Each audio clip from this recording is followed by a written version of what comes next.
চতুর্থ শ্রেণীর প্রিয় শিক্ষার্থী সালদার স্যার ইউটিউব চ্যানেল থেকে তোমাদের সবাইকে স্বাগতম। আজকে তোমাদের জন্য আরেকটি নতুন ভিডিও নিয়ে এসেছি। বৃত্তি পরীক্ষার সেরা প্রস্তুতি ৫ নম্বর। বৃত্তি পরীক্ষার সেরা ছাত্রদের গল্প শোনাবো আর বৃত্তি পরীক্ষা 2019-এর প্রশ্ন সমাধান দেখাবো গণিত। আর 100 মার্কের এই বৃত্তির প্রশ্নটি আমি বিশ্লেষণ সহ সম্পূর্ণ সমাধান দেখাবো তোমাদের এই ভিডিওতে। কাজে তোমরা যারা এখনও আমার চ্যানেলটিকে সাবস্ক্রাইব করনি তারা এখনই চ্যানেলটিকে সাবস্ক্রাইব করে বেল আইকনটি প্রেস করে দাও।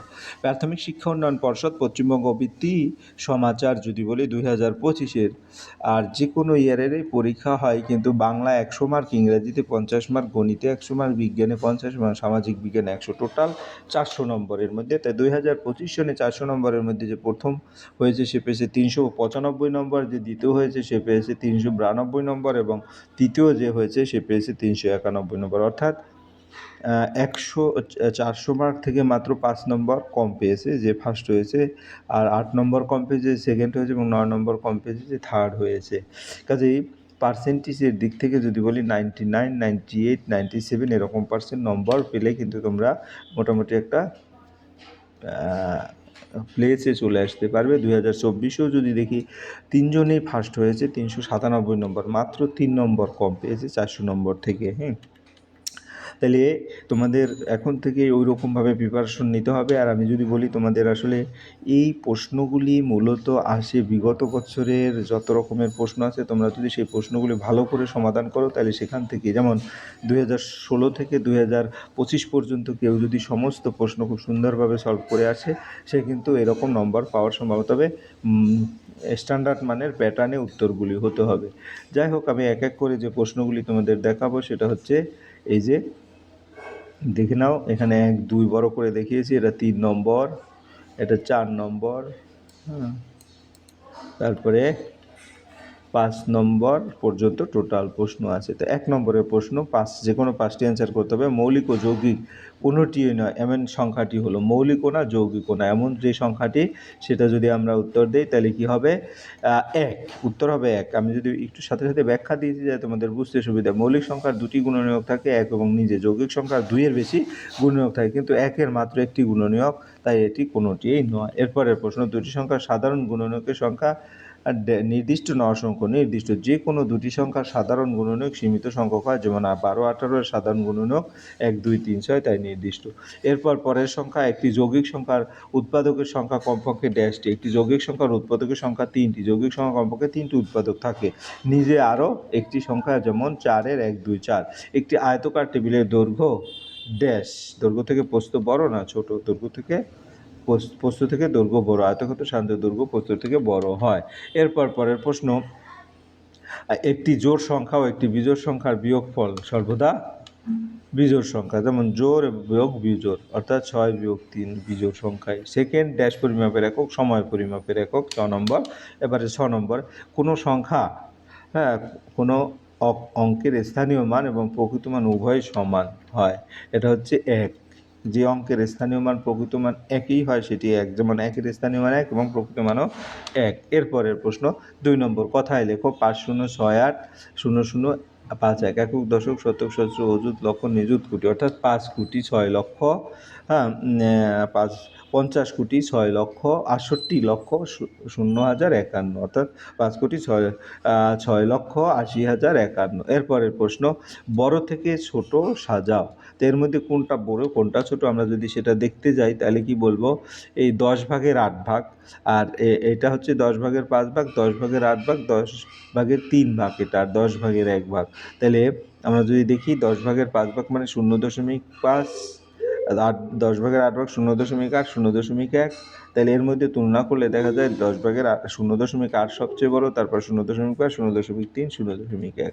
এরপরে শূন্যস্থানগুলো উপযুক্ত শব্দ বসাও, যেমন এখানে 28 আছে, এখানে 4 আছে, আর এখানে আবার তোমার, তাহলে এই 4 7 28, অর্থাৎ 7 দিয়ে গুণ, 4কে 7 দিয়ে গুণ করলেই কিন্তু 28 হয়, ঠিক আছে? তাহলে আমার 3কে 7 দিয়ে গুণ করলে এখানে 21 হবে। 28-এর উপরে 21 হবে। আবার এখানে 3কে 4 দিয়ে গুণ করলে 12 হয়, তাহলে 4কেও 4 দিয়ে গুণ করতে হবে 16, অর্থাৎ এখানে 21, এখানে 16, আর এখানে 4কে 5 দিয়ে গুণ করলে 20 হয়, 3কে 5 দিয়ে গুণ করতে 15, তাহলে 21, 16, এখানে 15। আমরা উত্তরটা দেখে নেই, দেখি যে কী হবে। এই যে 21, এটা 16 আর এটা 15, ঠিক আছে। এরপরের প্রশ্ন চলে যায়। পরের প্রশ্ন হচ্ছে কি, একটি দড়ির দৈর্ঘ্য 12 মিটার 48 সেন্টিমিটার, দড়িটিকে সমান 6 ভাগে ভাগ করলে প্রতিটি ভাগের দৈর্ঘ্য কত হবে? তাহলে আমরা যদি দেখি 2 মিটার 8 সেন্টিমিটার 48 সেন্টিমিটার, তাই না? এবং 6 ভাগ করলে প্রতিটি, তা তোমার 12 মিটার 48 সেন্টিমিটারকে যদি 1248 সেন্টিমিটার, এখন এটাকে যদি 6টা ভাগ করি তাহলে 208 সেন্টিমিটার, অর্থাৎ 2 মিটার 8 সেন্টিমিটার। এরপরে আমরা চলে যাব 0.45কে সামান্য ভগ্নাংশ পরিণত লঘিষ্ঠ আকারে প্রকাশ করতে বলেছে। তো 0.45কে যদি করি, তো এটা জানি দশমিক বরাবর 1 হয় নিচে, আর 4 5 উপরে, নিচে 1 2টা শূন্য। তাহলে এটাকে যদি 5 দিয়ে করি, 5 নং 45, এই কারণে 9, আর 5 20 100, এই কারণে 9/20 হবে উত্তর। এরপর পরের প্রশ্ন, যদি তুমি সকাল 7:30 থেকে 9:15 পর্যন্ত পড়াশোনা করো, তুমি কতক্ষণ পড়াশোনা করো? তাহলে 1 ঘন্টা 45। কীভাবে? 7:30 থেকে 8:30 1 ঘন্টা, আর 8:30 থেকে 9:15 মানে 45 মিনিট, মোট 1 ঘন্টা 45 মিনিট। এরপরের প্রশ্ন, একটি অঙ্কে ভাজক 15, ভাগফল 4, ভাগশেষ 12 হলে ভাজ্য কত নির্ণয় করো। তাই এখানে আমরা সূত্রটা জানতে হবে। সূত্রটা কি হচ্ছে? সূত্রটা হচ্ছে ভাজ্য সমান ভাজক গুণ ভাগফল যোগ ভাগশেষ। তাই ভাজ্য এখানে 15 যোগ গুণ ভাগফল 4 যোগ 12, 4 15 60 আর 12 72, অর্থাৎ উত্তর হবে 72। এরপরের প্রশ্ন হচ্ছে 3 নম্বরের প্রশ্ন। 3 নম্বরের প্রশ্ন হচ্ছে 5 0 7 এবং 2 দিয়ে গঠিত 4 অঙ্কের বৃহত্তম ক্ষুদ্রতম সংখ্যা কী হবে? সংখ্যা দুটির বিয়োগফল নির্ণয় করো। আগে যদি বলি বৃহত্তম সংখ্যা সবচেয়ে বড় থেকে ছোট, 7 5 2 0। ক্ষুদ্রতম সংখ্যা ছোট থেকে বড়, কিন্তু প্রথমে শূন্য না রেখে 2 ইন্টারচেঞ্জ হয়ে যাবে, অর্থাৎ 2 0 5 7। তারপর বিয়োগফল যদি করি, এখানে 10 থেকে 7 গেলে 3 থাকে, এখানে 2, এখানে 1 আছে, 11 থেকে 5 গেলে 6 থাকে, এখানে 5 নেই, এখানে 4 আছে, 4 থেকে 0 গেলে 4, 7 থেকে 2 গেলে 5। এইটাই বিয়োগফল। বৃহত্তম পেতে বড় অঙ্ক যেমন এটা, এবং ক্ষুদ্র পেতে ছোট অঙ্ক আগে কিন্তু শূন্য সামনে নয়, 2 0 5 7, তাহলে বিয়োগফল যেটা আমি দেখিয়ে দিলাম। এরপরে কোনো সংখ্যা 9 দ্বারা বিভাজ্যতার শর্তটাকে, এই শর্ত ব্যবহার করলে 9 0 -3, অর্থাৎ এই স্টারের ঘরে কী আসবে? সংখ্যাটি স্টার চিহ্নিত স্থানে কোন অঙ্ক বসালে 9 দ্বারা বিভাজ্য হবে? আমরা যদি উত্তরটা দেখি, উত্তর হবে 6। কীরকম? 9 দ্বারা বিভাজ্যতার নিয়ম হচ্ছে অঙ্কগুলোর যোগফল 9 দ্বারা বিভাজ্য হতে হবে। তো 9 যোগ 0, যোগ ড্যাশ যোগ 3, অর্থাৎ 9 আর 3 12। তো 12 যোগ স্টার মানে খালি ঘর। এইটা টোটালটার এই আবার 18 দেওয়া আছে, ঠিক আছে। না, 9-এর যে বিভাজ্যতার নিয়ম 18 যদি হয়, তাহলে এখানে 6 হবে। তাহলে 12-র সাথে কত যোগ করলে 18 হবে? 6। এই কারণে উত্তর হবে স্টারে 6। এরপর পরের অঙ্ক, তোমার স্কুলে 608 জন ছাত্র আছে, প্রত্যেক ছাত্রকে 52 টাকা দামের বই দিতে মোট কত টাকা লাগবে কষে দেখাতে হবে। তাহলে আমরা প্রশ্নটা এরকম দেখে আসি। তাই এটা লাগবে 31,616 টাকা। কীরকম? 608 জন আছে, 52 টাকা করে দেবে। তাহলে এটা যদি সহজ পদ্ধতিতে গুণ করি, 52 না লিখে 50 যোগ 2 লিখবো। তো 608কে 50 দিয়ে গুণ করলে 30,400, এবং 608কে 2 দিয়ে গুণ করলে 1216, এবার যোগ করলে 31,616। এরপরে 609 মাসে কত বছর কত মাস কষে দেখাতে হবে। তাহলে 50 বছর 9 মাস। কীভাবে? 1 বছরে 12 মাস, 609 মাসে যদি ভাগ করি, তাহলে কত আসে? 5 12 60, আর 9 অবশিষ্ট থাকে, অবশিষ্ট 9 মাস। এরপরের প্রশ্ন, একটি পাত্রে 20 লিটার জল ধরে তুমি প্রথম পাত্রে 5 লিটার 697 মিলিলিটার জল, তারপরে 9 লিটার 798 মিলিলিটার জল ওই পাত্রে ঢাললে, তুমি পাত্রে মোট কতটা জল ঢালে এবং পাত্র সম্পূর্ণ করতে আর কতটা জল ঢালতে হবে? এটা 2 যোগ 2, অর্থাৎ 4 মার্কের প্রশ্ন। তাহলে প্রথমে 5 লিটার 697 লিটার, তারপর 9 লিটার 798 মিলিলিটার, যোগ করলে হয় 5 লিটার 600, এটা 14 লিটার 1455 মিলিলিটার। 1455 মানে 1 লিটার 455, তাহলে 15 লিটার 455 মিলিলিটার জল হবে। এরপর পাত্রে মোট জল আছে 15 লিটার 455 লিটার, এবং ধারণ ক্ষমতা 20 লিটার। তাহলে 20 লিটার থেকে 15 লিটার 455 লিটার বাদ দিতে হবে। তাহলে 4 লিটার 545 মিলিলিটার। পাত্রটি পূর্ণ করতে আরও জল লাগবে 4 লিটার 545 মিলিলিটার। এরপর পরের প্রশ্ন, 2 7 0 8 সেন্টিমিটারে কত মিটার কত সেন্টিমিটার? 27 মিটার 8 সেন্টিমিটার, অর্থাৎ 100 দিয়ে 1 মিটার 100 সেন্টিমিটার, 2708 মিটার মানে ভাগ করতে হবে 100 দিয়ে, অর্থাৎ 27 মিটার, অবশিষ্ট 8 সেন্টিমিটার। এরপর পরের অঙ্ক কী বলেছে? পরের অঙ্ক হচ্ছে তোমার যোগ করো 24 কিলোমিটার 503 মিটার, 3 কিলোমিটার 698 মিটার এবং 58 সেন্টিমিটার। তাহলে এটা যদি যোগ করা হয়, তাহলে আমরা নিচে বলি 24 কিলোমিটার 503 মিটার এবং 00 সেন্টিমিটার, 3 কিলোমিটার 698 58, 58 আর 0 যোগ করলে 58 সেন্টিমিটারই হয়, আর 503 এবং 698 যোগ করলে 1201 মিটার হয়, এবং 24 আর 3 যোগ করলে 27। এখন 1200 মানে এখান থেকে 201 মিটার রয়ে যাবে, আর 1000 মিটারে 1 কিলোমিটার, সেটা 27-এর সাথে 28 যোগ হয়ে যাবে। তাহলে ফাইনালি 28 কিলোমিটার 201 মিটার 58 সেন্টিমিটার। এরপর পরের অঙ্ক যদি যাই, একটি সাইকেল কিনতে 1830 টাকা লাগে, কিন্তু প্রতি মাসে কত টাকা করে জমালে 6 মাস পরে আমি সাইকেলটি কিনতে পারবো, কষে দেখাতে হবে। তাহলে 1830 টাকা ভাগ 6, তো 6 3 6 18, হ্যাঁ, তারপরে 3 আনলাম, গেল না, 0, তারপরে আবার 3 আনলাম, 0, 5 6 30, 305 টাকা, অর্থাৎ প্রতি মাসে 305 টাকা করে জমালে 6 মাসে পরে আমি সাইকেলটি কিনতে পারবো। এরপরের প্রশ্ন হচ্ছে 4 নম্বর। তোমার বাবা 790 টাকা, হ্যাঁ, দামের 5টি শাড়ি এবং 435 টাকা দামের 3টি ধুতি কিনবেন, তার মোট কত টাকা লাগবে? তোমার বাবার কাছে 4560 টাকা আছে, তার আর কত টাকা দরকার নির্ণয় করো। তো 790 গুণ 5, কারণ এই 790-এর সাথে 5 গুণ হবে 3950 মিটার। 435 টাকা দামের 3টি, কারণ 435 গুণ 3 অর্থাৎ 1305 টাকা। তাহলে দুটো যদি মোট দাম যোগ করি 5255 টাকা। তাই বাবার কাছে আছে 4560 টাকা, তাহলে প্রয়োজন 5255 বিয়োগ 4560, অর্থাৎ 695 টাকা। এরপরে একটি বাড়িতে 16টি দরজা, 42টি জানালা আছে, জানালাগুলোর জন্য মোট 84 মিটার কাপড় পর্দার লাগে, কাপড়ের পর্দা প্রতিটি দরজার জন্য প্রতিটি জানালা 2 গুণ কাপড় লাগবে। 1 মিটার কাপড়ের দাম 145 টাকা হলে দরজা জানলাগুলোর জন্য পর্দার কাপড় কিনতে কত টাকা লাগবে?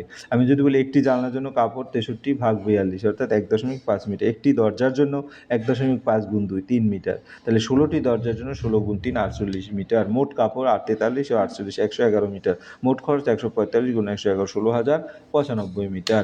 এরপর পরের অঙ্ক কি বলছে? রাম, রহিম ও যদুর বয়স গড় 12 বছর 4 মাস। রামের বয়স 12 বছর 5 মাস, রহিমের বয়স 11 বছর 9 মাস, যদুর বয়স কত?